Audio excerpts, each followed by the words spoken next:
అందరికీ నమస్కారం. నేను మీ Raghavender. Welcome to my channel.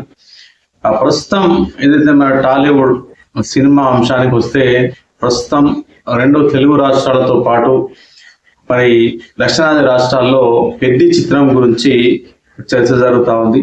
అంటే భారీ అంచనాలతోటి రామ్ చరణ్ తేజ హీరోగా, జాన్వీ కపూర్, జగపతి బాబు, శివరాజ్ కుమార్ ఇట్లా భారీ తారాగణంతో భారీ ఎక్స్పెక్టేషన్స్ తో చిత్రం ప్రేక్షకుల ముందుకు మరి జూన్ 4వ తేదీన ప్రేక్షకుల ముందుకు వచ్చింది. ఇప్పటికీ ఈ సినిమా రిలీజ్ అయిపోయి 5 రోజులు పూర్తి చేసుకుంది.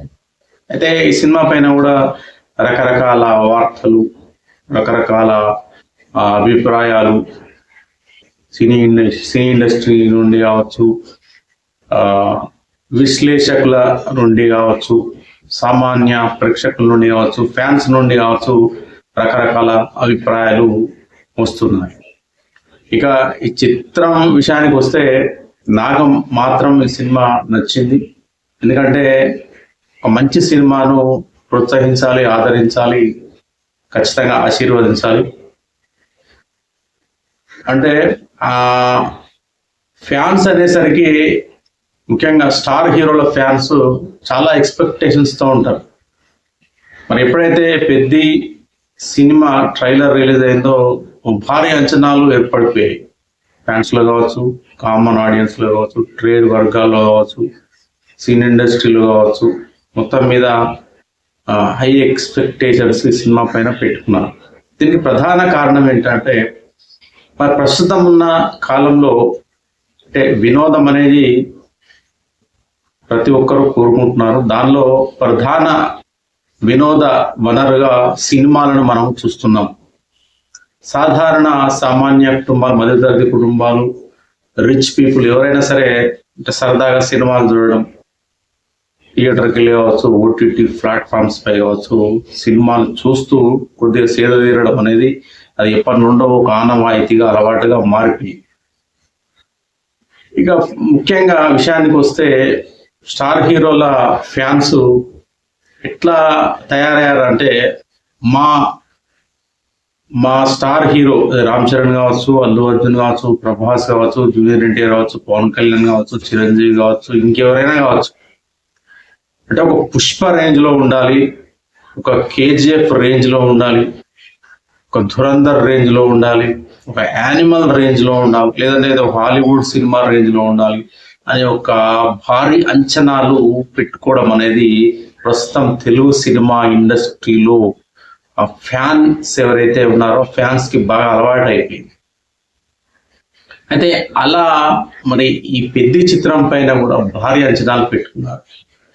కానీ సినిమా విడుదలైన తర్వాత ఫస్ట్ డే కావచ్చు, సెకండ్ డే కావచ్చు, ఈవెన్ నేను కూడా అంటే ఈ సినిమాను వేరేలా ఊహించాను. అంటే ఇది ఒక అంటే ఊహించడంలో తప్పు లేదు, కానీ ఇలానే ఉండాలి అని అనుకోవడం మాత్రం తప్పు అని ఇది నా అభిప్రాయం. అయితే సినిమాలోకి వెళ్ళేసరికి అంటే మామూలుగా ఆడియన్స్ ఎలా ఎక్స్పెక్ట్ చేస్తున్నారు ఫ్యాన్స్ అంటే సినిమా కథలో భారీగా విలన్లు ఉండాలి, భారీ ఫైట్స్ ఉండాలి, భారీ చేజింగ్లు ఉండాలి, హీరో సాంగ్స్ చాలా బాగుండాలి, ఇట్లా 100% సినిమా బాగుండాలని కోరుకుంటున్నారు. అంటే ముఖ్యంగా ఫ్యాన్స్, యూత్, టీనేజ్ కావచ్చు, కొంత యూత్, ఈ అన్ని ఎలిమెంట్స్ అన్ని సినిమాలో ఉండాలని కోరుకుంటున్నారు.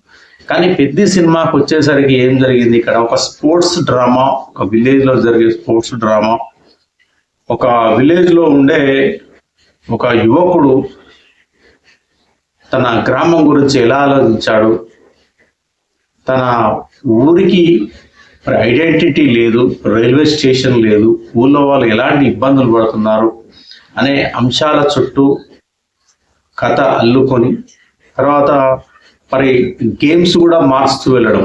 ఇది చాలా మంది ప్రేక్షకులకు ఎందుకో ఎక్కువగా దీన్ని ఈ గేమ్స్ చేంజ్ చేసుకుంటూ ఏదైతే కథ ముందుకు వెళ్తా ఉందో దీన్ని చాలా మంది ఎందుకు జీర్ణించుకోలేకపోయారా, మరి దీన్ని ఎలా చెప్పు నాకు అర్థం కావట్లేదు.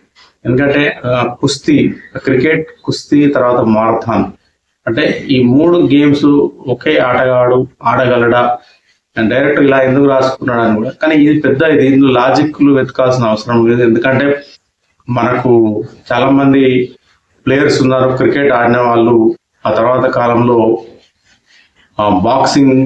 బాక్సింగ్ ఆడారు, దానిలో కూడా పథకాలు సాధించారు. Flint of cricketer. తర్వాత జాంటీ రోడ్స్ మంచి క్రికెటర్, బ్యాట్స్మెన్, మంచి ఫీల్డింగ్ అతడు, చాలా పాపులర్ ఆటగాడు జాంటీ రోడ్స్. అతను కూడా మరి క్రికెట్ను వదిలేసిన తర్వాత అతను హాకీ ఆడాడు, దానిలో కూడా అద్భుతాలు సృష్టించాడు, ఎన్నో విజయాలను అందుకున్నాడు అందులో. అంటే ఒక ఆట ఆడి ఇంకొక ఆట ఆడే సామర్థ్యం ఉన్నప్పుడు ఎన్ని ఆటలైనా ఆడగలుగుతారు. దానిలో పెద్దగా నాకైతే మరి కొంతమంది మరి రామ్ చరణ్ 3 గేమ్స్ ఎలా ఆడతాడు, ఒక స్పోర్ట్స్ మ్యాన్ 3 గేమ్స్ ఎలా ఆడతాడు, అది నిజంగా అది పెద్ద రీజన్ కాదు ఈ సినిమాకి అని చెప్పి నేనైతే భావిస్తా ఉన్నాను. మొత్తం మీద దర్శకుడు అనుకున్న పాయింట్ ఏదైతే ఉందో ఆ పాయింట్ ని చెప్పాలి, చాలా హృదయంగా ఎమోషనల్ గా చెప్పాలి, ప్రేక్షకులకు కనెక్ట్ అయ్యేలా అనుకున్నాడు, చేయగలిగాడు. కానీ దీనిలో నేను చిన్న చిన్న లోపాలు చూశాను, చెప్పకూడదు. బిగినింగ్ లో కొంత సినిమా ల్యాగ్ అవడం, అదేవిధంగా దీనిలో ప్రేమ కథను దర్శకుడు రక్తి కట్టించలేకపోయాడు. అంటే జాన్వీ కపూర్ హీరోయిన్ ఎవరైతే ఉన్నారో మరి వీరిద్దరి మధ్య వచ్చే సన్నివేశాలు ప్రేక్షకులను అంతగా అలరించలేకపోయాయి. పుష్పం తీసుకుంటే పుష్ప సినిమాలో రష్మిక మందన్న, అల్లు అర్జున్ మధ్యలో వచ్చే సన్నివేశాలు చాలా బాగుంటాయి. యూత్ ఎంజాయ్ చేశారు, అందరూ ఎంజాయ్ చేశారు. మళ్ళీ ఆ హీరోయిన్ పాత్ర కూడా కథకి కనెక్ట్ అయ్యేట్టు దర్శకుడు మలుచుకున్న విధానం కూడా బాగుంది. మనకు పుష్పలో ఫస్ట్ హాఫ్ కంటే సెకండ్ హాఫ్ వచ్చేసరికి శ్రీవల్లి క్యారెక్టర్ చాలా ఎమోషనల్ గా ఎలా మారుతుంది. మొత్తం శ్రీవల్లి కోసమే పుష్ప ఎన్ని పాటలు పడ్డాడు, ఏ విధంగా తను ఎదిగాడు అన్నది సినిమాలో బాగా అద్భుతంగా చూపించారు. కానీ దీనిలోకి వచ్చేసరికి హీరోయిన్ పాత్ర ఒక డాల్ లాగా మారిపోయింది, అంత పెద్దగా ఆకట్టుకోలేకపోయారు. సరే, రొమాన్స్ విషయము, ఆ అమ్మాయిని చూపించిన విధానం, దాని గురించి నేను మాట్లాడను. సినిమాల్లో కమర్షియల్ సినిమాల్లో హీరోయిన్లను చూపించడం అనేది సహజమైపోయింది. అది దాని గురించి చర్చ అవసరం. ఇక ముఖ్యంగా మరి సినిమా అంటే నాకు తెలిసి అన్ని వర్గాలను ఆకట్టుకోకపోయినా మొత్తం మీద ఒక ఆడియన్స్ లో మాత్రము ఒక ఆలోచనను కలిగించేలా ఈ చిత్రం ఉంది అని చెప్పి నేను గట్టిగా చెప్పగలను. First day, second day, third day కొంచెం అటు ఇటు ఈ సినిమా గురించి డిబేట్ టాక్ వచ్చిన తర్వాత చాలా మంది ప్రేక్షకులు రియలైజ్ అయ్యారు. ఈ సినిమాలో రామ్ చరణ్ పాత్ర కావచ్చు, ఆయన అభినయం కావచ్చు, డ్యాన్సులు కావచ్చు, ఫైట్స్ కావచ్చు, మొత్తం మీద ఒక సందేశాత్మక చిత్రంగా ఈ చిత్రాన్ని మనం చెప్పుకోవాలి. అంతేగాని ఈ సినిమాలో కమర్షియల్ ఎలిమెంట్స్, విలనిజం, అది ఇది అవన్నీ అంటూ మనం వెతుక్కోవడం అనేది కరెక్ట్ కాదు అని చెప్పేసి అయితే నాకు అభిప్రాయం. ఇక ఈ సినిమా విషయానికి వస్తే జూన్ 4న రిలీజ్ అయిన చిత్రం మరి కలెక్షన్స్ పరంగా ఎలా దూసుకెళ్ళింది, కలెక్షన్స్ ఎలా ఉన్నాయని ఒకసారి చూద్దాం. ఇండియాలో మొత్తం మీద ఇప్పటి వరకు కూడా 201.92 crores కలెక్ట్ చేసింది ఇండియా మొత్తంలో. ఇక ప్రీమియర్ షోస్ ఏవైతే ఉన్నాయో 21.83 crores రాబట్టగలిగింది సినిమా. ఫస్ట్ డే వచ్చి 60.66 crores రాబట్టగలిగింది. సెకండ్ డే 32 crores వసూలు సాధించింది పెద్ద చిత్రం. థర్డ్ డే 34.88 crores వసూలు సాధించింది. ఫోర్త్ డే 38.25 crores మరి కలెక్షన్ రాబట్టింది. ఫిఫ్త్ డే వచ్చి 14.30 crores వసూలను రాబట్టింది. ఇక మొత్తం ఓవర్సీస్ లో మనం తీసుకుంటే ఇతర దేశాల్లో 47 కోట్లు అంటే 47 crores రాబట్టింది. 5 రోజుల్లో 248.92 కోట్లు ఇప్పటి వరకు పెద్ద చిత్రం వసూలు రాబట్టింది. అయితే ఇది ఇలా ఉంటే కానీ ఈ చిత్రానికి సంబంధించిన నిర్మాతలు 292 కోట్లు సాధించిందని మరి ప్రకటించారు. అయితే మరి ఈరోజు అంటే మండే నుంచి కూడా ఈ సినిమా వసూళ్లు బాగున్నాయని చెప్పి వార్తలు వస్తా ఉన్నాయి. మండే, ట్యూస్డే, మరి రేపు కూడా వసూళ్లు రేపటి నుండి మనకు మళ్ళీ సండే వరకు కూడా సినిమా వసూలు ఎలా ఉంటాయి అన్న చర్చ జరుగుతూ ఉంది. మరి ఈ సినిమా ఖర్చు పెట్టింది ఎంత, ఇంకా రాబట్టాల్సింది ఎంత, దాదాపు 300 కోట్లకు పైగా మరి సినిమా బడ్జెట్ పెట్టుకొని ఖర్చు అయిందని చెప్పి వార్తలు వస్తూ ఉన్నాయి. మరి ఇప్పటి వరకు ఇక్కడ కలెక్షన్ మాత్రం 248 కోట్లు రాబట్టిందని చెప్పి వార్తలు వస్తూ ఉన్నాయి. అయితే సినిమా అంటే పూర్తిగా లాభం సాధించాలంటే ఇంకా 220 కోట్లు నెట్ వసూలు సాధిస్తే పెద్ద చిత్రము కమర్షియల్ గా హిట్ కొట్టినట్టు అని చెప్పేసి మరి ట్రేడ్ వర్గాలు అయితే చెప్తా ఉన్నాయి.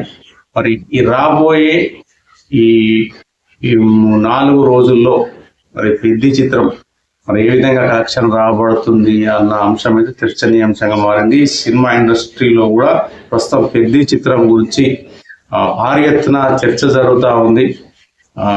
అంటే ఇండస్ట్రీలో మరి ఒక యుద్ధ వాతావరణము, అయితే అదేవిధంగా ఫ్యాన్స్ మధ్యన కూడా ఒక వార్ అనేది నడుస్తూ ఉంది. రామ్ చరణ్ ఈ పెద్ద చిత్రం అంటే లాభాల బాటన పడుతుందా, లేదంటే వారు ఎంతైతే సినిమా పైన బడ్జెట్ పెట్టారో ఆ డబ్బును మాత్రము చేజిక్కించుకొని మరి ఎక్కువ లాభాల బాట పట్టలేక మరి నష్టాలు చవి చూస్తుందా అన్న అంశం మాత్రం ఇక్కడ పెద్ద చర్చనీయాంశంగా అయితే మారింది. ఇంకా ఇక్కడ పెద్ద సినిమాకు ప్రధానంగా ఒక అడ్వాంటేజ్ అయితే ఉన్నది. ఎందుకంటే పెద్ద సినిమాతో పోటీ పడే సినిమాలు పెద్ద చిత్రాలు పెద్దగా లేవు కాబట్టి